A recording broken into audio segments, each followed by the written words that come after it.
Huwag ka nang lumuha, nandirito na kami.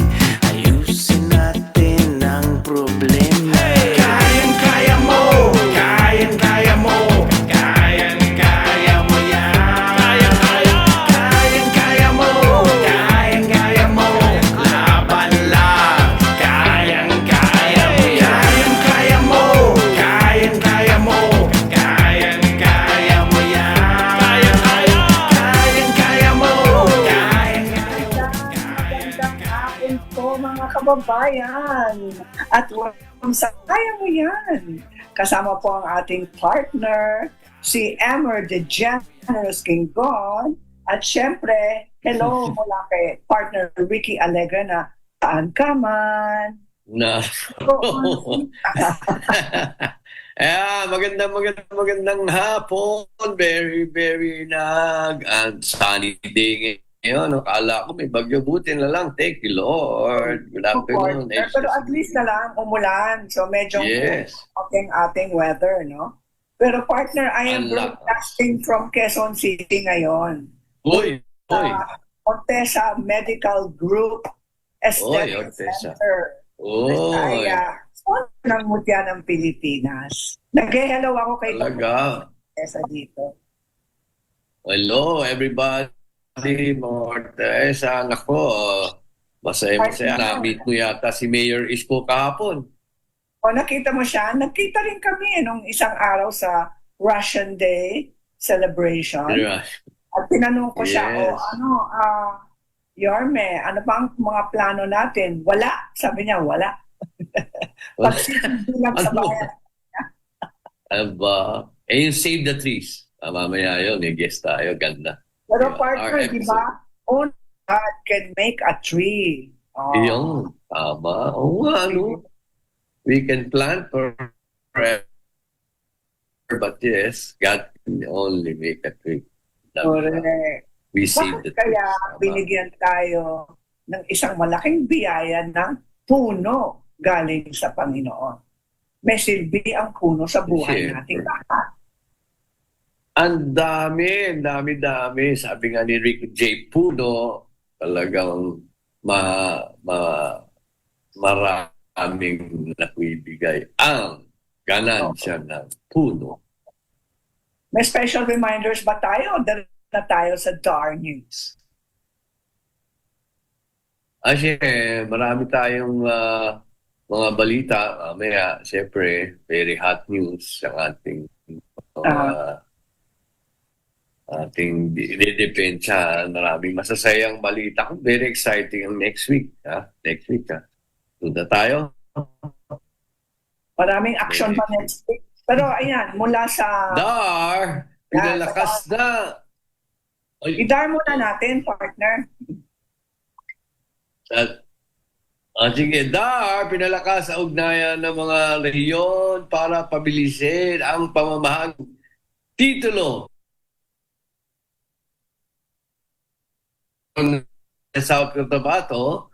Nagtipon kamakailan sa tanggapan ng DAR Office 12 ang opisyal ng DAR mula sa Central at Eastern Visayas para sa isang pinagsamang assessment at planning workshop sa naglalayong pabilisin at pamamahagi ng individual na titulo ng lupa sa Agrarian Reform Beneficiaries sa ilalim ng mga pangunahing programa ng pamahalaan para sa seguridad at pagmamay-ari ng lupa.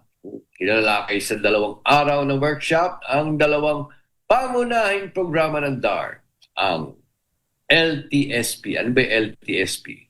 Ang Land Tenure Security Program at ang Support to Parcelization of Lands for Individual Titling. Yan ang split project. Layunin ng mga programang ito na hatiin ang mga Collective Certificates of Land Ownership Award o yung mga CLOA. CLOA, naririnig niyo po yan. Upang maging individual na titulo ng lupa sa mga ARBs. O mama, lalaman na ngayon, kay Juan de la Cruz dito sa may ilog, ikaw naman doon sa may daan para hindi na kayo nag-aaway. Ini-separate ngayon, ini-split.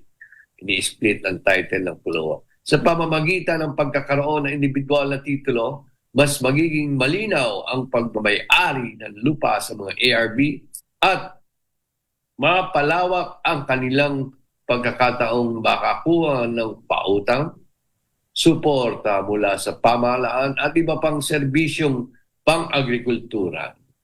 Pinangunahan ni Field Operation Assistant Secretary Marjorie Aison ang aktibidad at pinibigyan din ang kahulugan ng mas matibay na koordinasyon at mas espisyenteng pagpapatupad ng programa upang mas mapibilis ang pag-abot ng titulo sa mga magsasaka.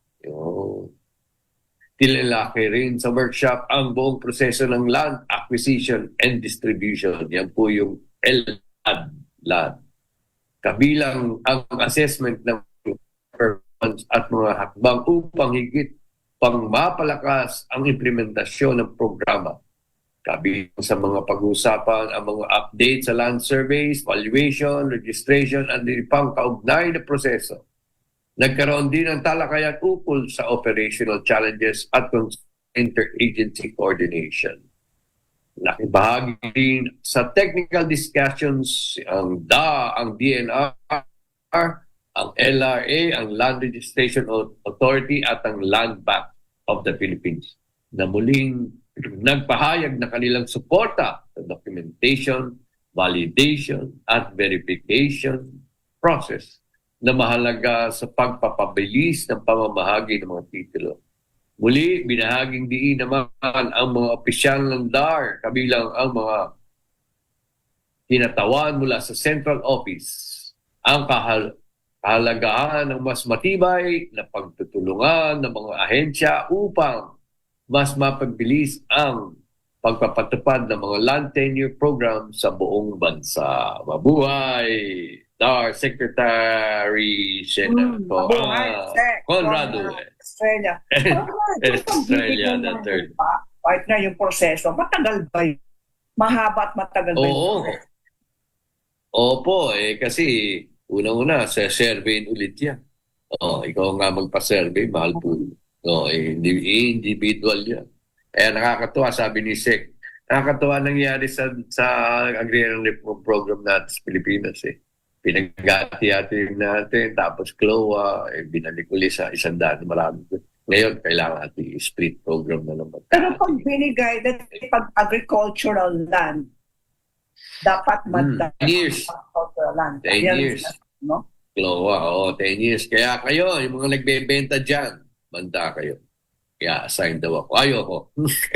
Ang mga defenders, huwag nyo namang gawin natin productive ang lupa. Huwag mo nang bebenta at maging housing. Pero partner, question lang na nagtanong Yung may-ari ng lupa na agricultural, na dapat madar yun, sinasabi mo, di ba? May sharing ba sa dating may-ari ng lupa? Yeah, around, ang matitira sa inyo, mga 3 to 5 hectares. Mga ganun. Ano yun? Ilang percentage? Kasi, di ba, mga bawat family member, 3 hectares or 5 hectares yata, kung di ako nagkakamali. Kaya, kasi daming land ownership dati, hektar-hektare, kaya pinamigay. Dati kasi rice land. Gusto ko sanang makita yung malawakang kooperatiba. Oo. Yes. And you have case nga pala sa inyong sa probinsya nyo sa Ilocos Sur. Malawakang kooperatiba for the Philippines para ng mga magsasaka. Nang sa ganon, malaki ang kanilang lupa pag sama-sama na yung mga lupain na yun. Maganda yun. Totoo po. Marami yes. Consolidate namin. Consolidate natin ngayon yan. At gagawin productive. At the abandoned land, maging abundance. Kaya kayong mga nagsosolar, nakikiusap po kami. Ang gawin yung technique ay agri-solar. Para yung tanim, matamnan naman. Di ba?